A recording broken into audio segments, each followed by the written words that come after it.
রহিম ভাই, একটা খুশির সংবাদ নিয়ে এসেছিলাম ভাই। তুমি কিন্তু দ্বিমত করবা না ভাই। ঠিক আছে, তুমি নির্ভয়ে বলতে পারো। তুমি কি বলতে এসেছো, তুমি নির্ভয়ে বলো। মার সাথে এই মুরব্বীরে কথা বলবে, এ গানে পোলা মানে থাকতে নেই। মা, তুমি একটু বাইরে যাও। ভাই, আশা করি আপনি কোনো দ্বিমত করতে পারবেন না। রহিম ভাই, তাছাড়া আপনি তো জানেন আমার টাকা পয়সার কোনো অভাব নাই। ইনশাল্লাহ আপনার মেয়ের নামে আমি 1 বিঘা জমিন দেব। আর আপনি যে আমার কাছে 3 কাঠা জমিন বন্ধক রাখছেন, সে টাকাও আপনার পরিশোধ করতে হবে না, সে টাকাও আমি ছেড়ে দিয়ে দেব। আমি আপনার কথাগুলো বুঝে উঠতে পারছি না। যদি একটু আসলে বুঝিয়ে বলতেন তাহলে আমি খুব খুশি হইতাম। শহীদুর ভাই তো টাকা পয়সার অভাব নাই, জমার অভাব নাই। এই তাই ওই যে আমাকে সাথীমা আছে না, সাথীমায়ের দিয়ে আর শহীদুর ভাইয়ের ছেলে পাঁচজনকে দিয়ে বিয়ের একদম ফাইনাল করার জন্য এসেছিলাম। এতে কোনো দ্বিমত করো না ভাই। বিয়ে একটা প্রতিবন্ধীর ছেলের কাছে আমার মেয়ের বিয়ের প্রস্তাব নিয়ে এসেছেন, এটি কি সম্ভব? সবই সম্ভব। তা না হলে আপনি যে 3 কাঠা জমির টাকা নিয়েছিলেন, সে টাকাগুলা আমাকে দিয়ে দিন। আপনি আবারও ভেবে দেখেন, আমি আমার ছেলে নিয়ে আগামী সপ্তাহে আবার আপনার কাছে আসব। তারপরে হয়তো আপনি টাকা দিবেন, না হয় আপনার মেয়ে দিয়ে আমার ছেলের সাথে বিবাহ দিবেন। এই কথাটা যেন আপনার মনে থাকে, ঠিক আছে? আরে ঘটক, চলো চলি।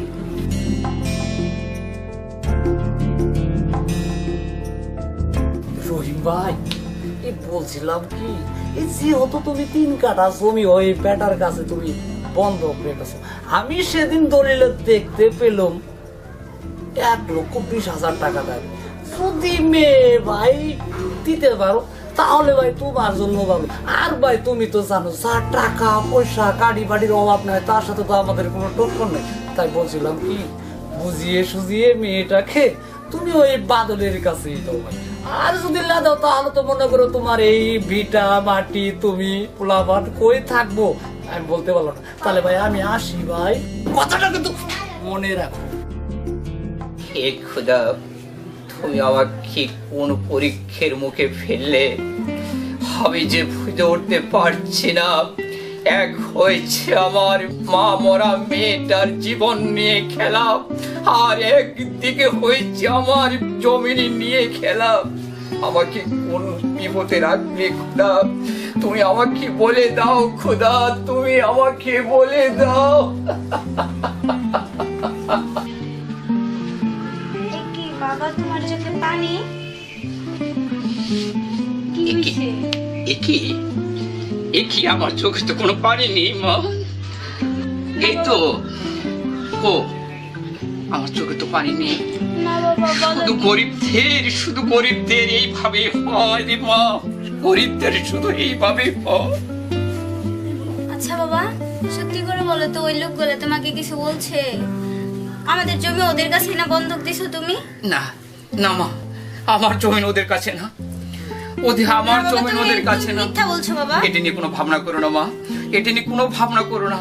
মারে, এই কথাটা বললে তুই তো সহ্য করতে পারবি না রে মা, তুই সহ্য করতে পারবি না। না বাবা, তোমাকে বলতেই হবে। আর যদি তুমি এই কথা আজকে আমাকে না বলো, তাহলে আমি আর তোমার সাথে কথাই বলবো না। মারে, এই গরিবদের আসলে শুধু গরিবদের এই ধরনের হয় মা। কারণ তোকে কি বলবো, একদিকে আমার শুধু জমি খারাপ, আর একদিকে হয়েছে শুধু তোর কথা। আমি যে ভেবে চির করতে পারছি না রে মা, আমি যে ভেবে চির করতে পারছি না রে খোদা, আমি যে সহ্য করতে পারছি না।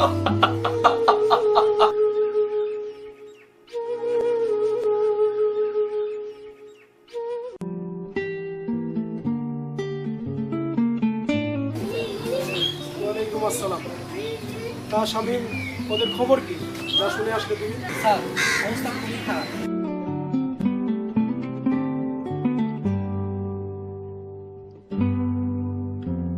শামীম, এ নিয়ে তুমি কোনো চিন্তা করো না।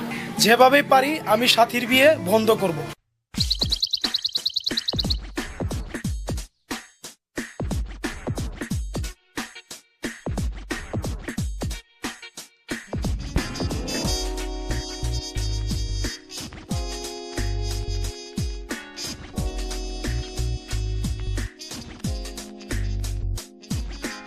ব্যাপার সাথী, এত দেরি হলো যে? কি হয়েছে? কিছু হয় নাই। আমার তো মনে হয় কিছু একটা হয়েছে। তাহলে এত দেরি হলো কেন? কিছু বললে তোমাকে বললেই দিলাম, কিছু বলতেও পারবে না আর কিছু করতেও পারবে না। এসবের মানে কি? মানে আর কি, ওই কদমালি ঘটক আছে না, উনি আজকে আমাদের বাড়িতে আসছিল, বাবার সাথে কিছু কথা বলে নেবো। জরুর পাবেন, তুমি এসব নিয়ে ভেবো না, আমি তোমার পাশে আছি। চলো সাথী, আমাদের কোচিংয়ে দেরি হয়ে যাবে।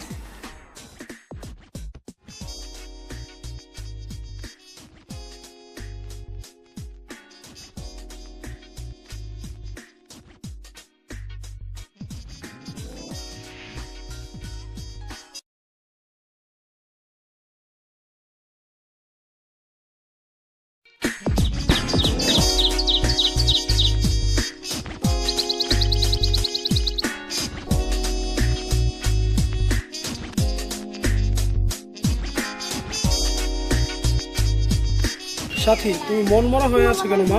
তোমার কি হয়েছে বলো না। স্যার কিছু হয় নাই। আমি তো শামীমের কাছে সব শুনেছি। আচ্ছা যাই হোক, তুমি কোনো টেনশন করো না। সাথী, যাই হোক, যেটা হইতেছে সেটা আমি দেখে নিবো। আর মেম্বারের সাথে আমি কথা বলছি, তার সাথে আবারও কথা বলবো। যাই হোক, এটা নিয়ে তুমি কোনো চিন্তা করো না। ঠিক আছে স্যার, আমাকে একটু মেম্বারশিপ ডাকছে, আমি একটু ওনার সাথে কথা বলে। আচ্ছা, তাহলে তুমি মেম্বার সাহেবের কাছে যাও। জি স্যার, আসি। আসসালামু আলাইকুম। ওয়ালাইকুম আসসালাম।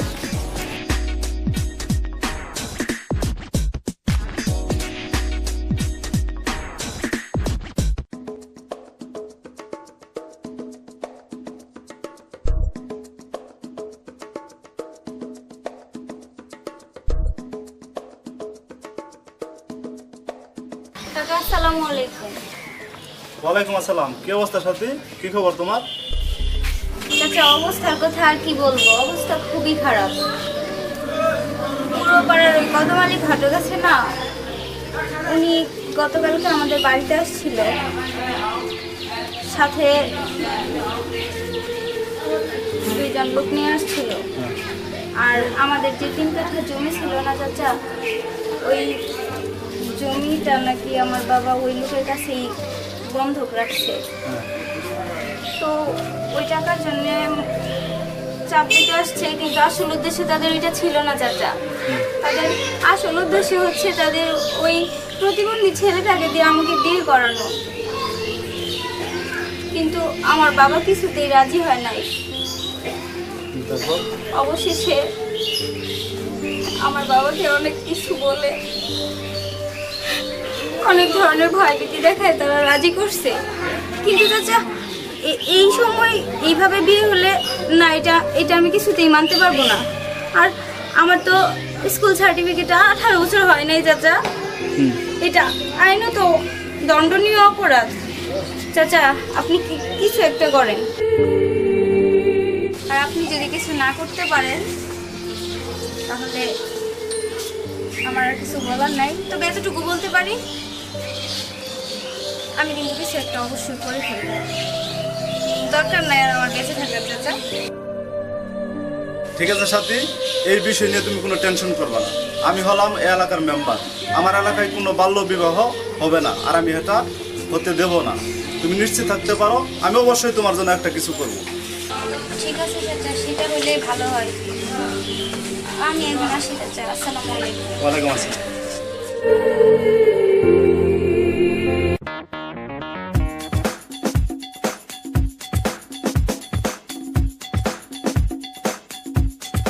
আসসালামু আলাইকুম বিআই সাহেব। ওয়ালাইকুম আসসালাম। বসো। কি বিআই সাহেব, বিয়ের বয়সটা তো অল্প, অল্প সময়ের মধ্যে কাজটা শেষ করে ফেলাই, যাতে কেউ না জানতে পারে। বেআই সাহেব, অপরে কাজই কোথায় পাবেন? এটা কি শুনিল? 15 বছর যাবত গটকালি করতাছি, আর সুপে যাবে তো সুরাইটে বিয়েটা তো ঝুঁসে বিবি কতই কাজে দিয়ে আর কি করব। আমার কাছে তো বলেও আছে কাজটা আমরা এসে দিবেন ব্যাপারই না।